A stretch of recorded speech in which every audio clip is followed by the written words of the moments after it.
Please listen until the end because I have a real life example to give you of a girl a young woman that I knew, which has to do with her trauma, her spiritual trauma. Dark entities that steal energy, or energy vampires, as we would say.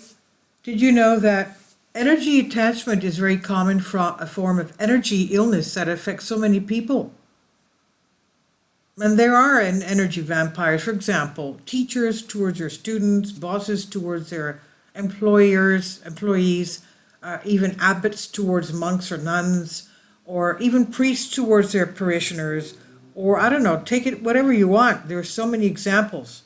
Spouses, one towards the other, or even, parents with their children, so on and so forth.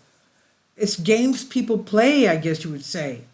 So energy attachment by dark entities that steal energy, by spiritual entities, is the incorporation of non-physical energy entities that attach to the human energy field or the aura.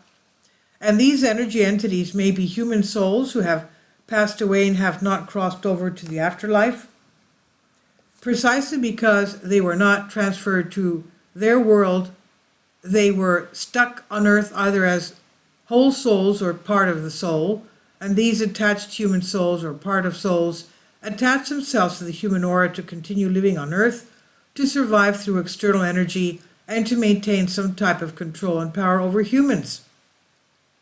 The majority of people who are attached to soul, to such an energy vampire, never know it and live their entire lives with the entities attached to them.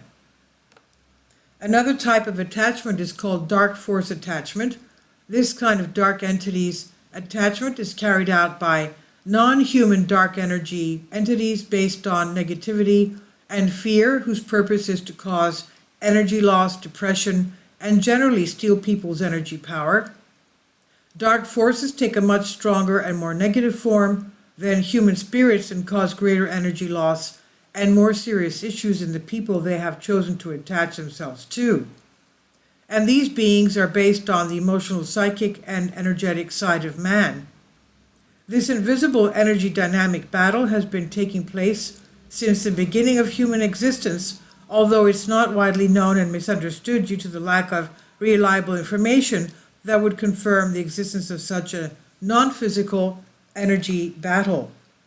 These dark entities, energy entities, stick to the person through cuts and holes, quote unquote, in the person's energy field or aura.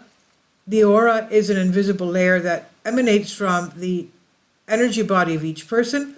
Cuts and holes develop from weak feelings and the loss of personal power for whatever reason. And this personal power can be lost either in artificial ways, such as the use of substance or alcohol, through the fear and more general phobias that plague modern man.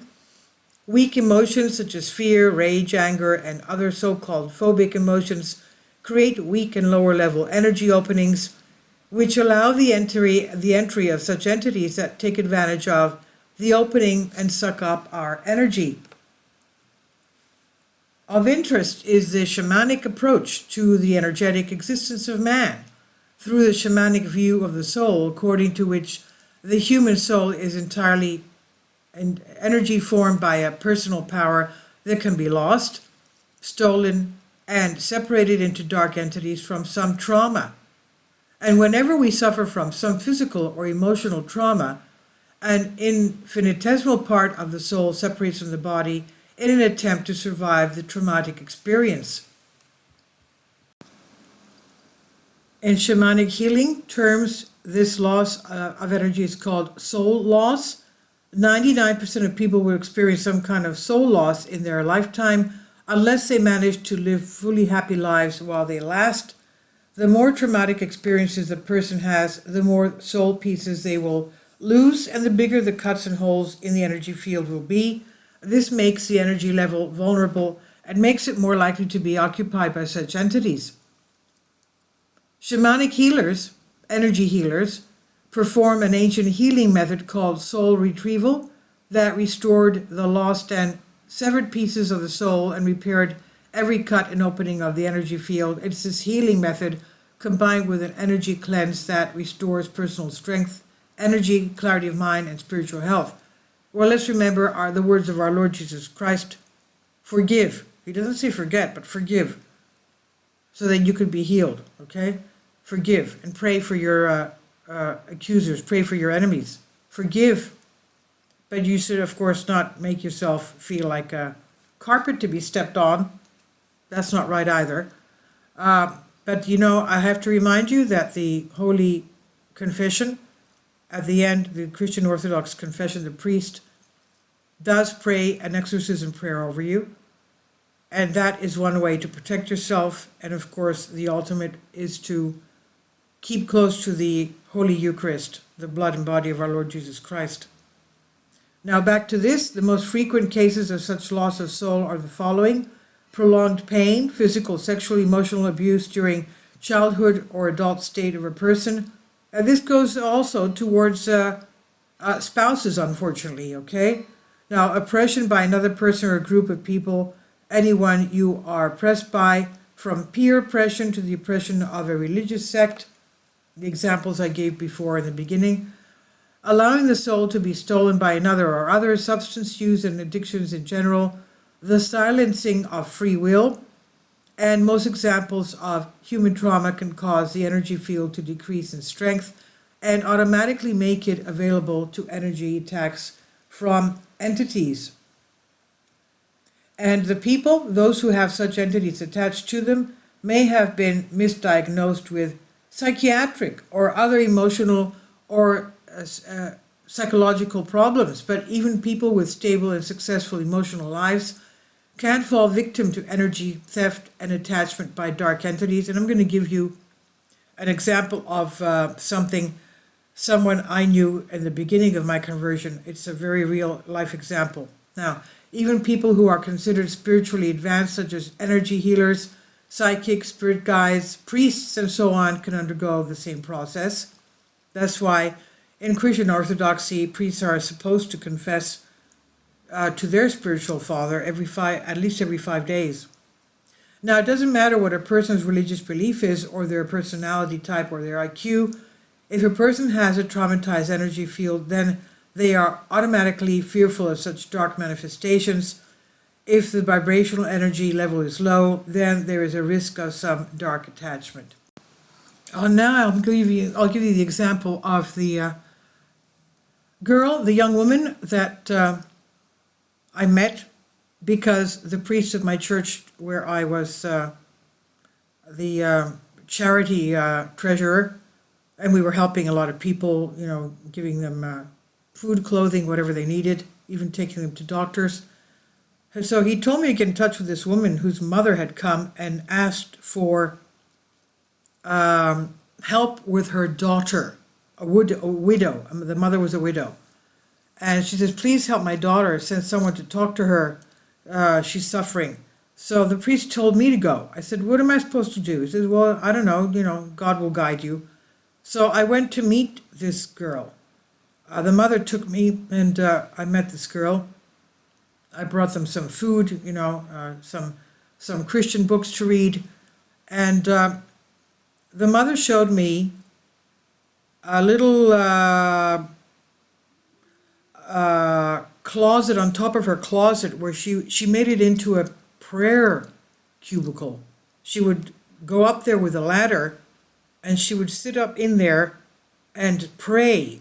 Isn't that strange? I said to myself, she wasn't athletic or anything. She was heavy as well. I said to myself, oh my God, how could she get up there? And she made a little place where she would read and pray for her daughter. And then I met her daughter, who was very sick. The mother told me that she had a problem with her intestines, and that the doctor gave her the wrong medicine. The doctors gave her the wrong treatment, and she got even worse. And she had a whole big problem with her stomach and her intestinal digestive system. And the girl looked emaciated. She was only, what was she like? She was about 25 years old, 23, 25 years old. She was a nursery school teacher. The girl couldn't even work, and they were in despair. dismal financial situation. They thought they were selling their paintings because they had inherited very expensive paintings. They were selling them one by one to live on. Can you imagine? Um, so I told the girl to go for confession. She had told me her story. Her story was that she was engaged to be married. The young girl was engaged to be married. And she found out that her fiance was cheating on her. Not only was the fiance cheating on her, but the fiance had another, girlfriend. And that girlfriend, as we know, as the story goes, you know what happened. You know the rest of it. The second girl he was seeing got pregnant with his child. Okay? In the meantime, this girl that was engaged to this gigolo, whatever, I don't want, whatever, I have to be careful what words I use here on YouTube. He told her, when she got pregnant with his child, he told her to have, to quote unquote, take care of it, if you know what I mean. Okay? The biggest sin that a woman can do. And this girl that I had just met, that's what she did. She, quote unquote, took care of it. And then all her problems started. Her stomach problems, her intestines, all these things this guy finally, hit the road jack, and he finally married this other woman who got pregnant, that he got pregnant. So this girl that I met with a widowed mother was in a shambles of a wreck. She was a walking wreck. And I said to her, look, the first thing you have to do is go for confession. All these things that you told me, in the exact same matter, you have to tell the father confessor I took her to mine, who is about to be, I believe, declared a saint in Christian Orthodoxy here in Greece. He was able to see, from afar, read your thoughts. That's what he was doing with me and many others. But anyway, so I took her to him, and she was in there talking, and I saw him. It was the end of, he used to have Holy Liturgy every day. So I took her during the week. And I took her after the Holy Liturgy was over. We were there. She went in to confess. And I saw him going to the Holy of Holies, the Holy Altar, taking the cup that had the Holy Eucharist, taking it to the confessional and giving her Holy Eucharist right there and then. Right there and then he gave her the Holy Eucharist, the body and blood of our Lord Jesus Christ. And in Christian Orthodoxy, you don't have a little bread. You actually have in the goblet, the holy chalice, you have wine and you have pieces of bread in there, which are the body, which are transmutated to the body and blood of our Lord Jesus Christ. And that's what he gave her. With a little spoon, you give the faithful the body and the bread, which is the body, the wine and bread, red wine and bread, which is transmutated to the body and the blood of our Lord Jesus Christ. And she came out a different person. She came out of the confessional, which was at the side of the church, a different person. She was free as a little bird. Her whole face, her countenance had changed. She was peaceful. And she seemed like another person. Her personality was like as if she had forgotten and forgiven everything. I don't know about forgotten, but forgiven for sure. And obviously she felt that, it could have been that she felt that her sins were forgiven as well. As we said before, it's the biggest sin a woman can do because of the nature of woman to create another human being. So I met her mother months later, and I asked about her daughter. I said, how's she going? She said, oh, she's fantastic. She's teaching. She's so happy. She's, she's just very full of joy, and she's just a whole different person. So you can understand these energy vampires and how important it is to be in the word of Christ, even though it could be a battle. He will give you the fortitude, the boldness to be next to him, and he will guide you and protect you.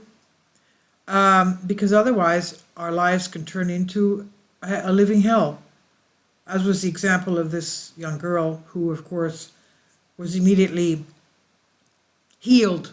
Okay?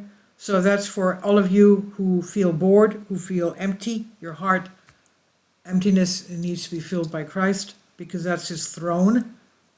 Okay, if you read the New Testament, I was just reading, who was it I was reading? Was it St. Basil or St. Augustine? I was reading the Holy Fathers, where our Lord Jesus Christ says in the New Testament, oh yeah, no, it was the prophet Jeremiah. The prophet Jeremiah, who says that he prophesied that the Lord will come and will make his throne in our hearts. That's why a lot of us who feel empty, it's because the throne of God is empty, and he will come. That's called divine union, theosis. So that's the healing, how we can heal from the energy vampires. From this real life example I've given you, please take that to heart as well. Please leave your comments, and thank you for your support, and God bless you all. Thank you. Finally, support my Patreon account. The daily posts are 5 videos daily, and they are totally different from what I have on my YouTube channel. Thank you so much for your support, and that you find all my content so interesting. You'll find the Patreon account details in the description box below.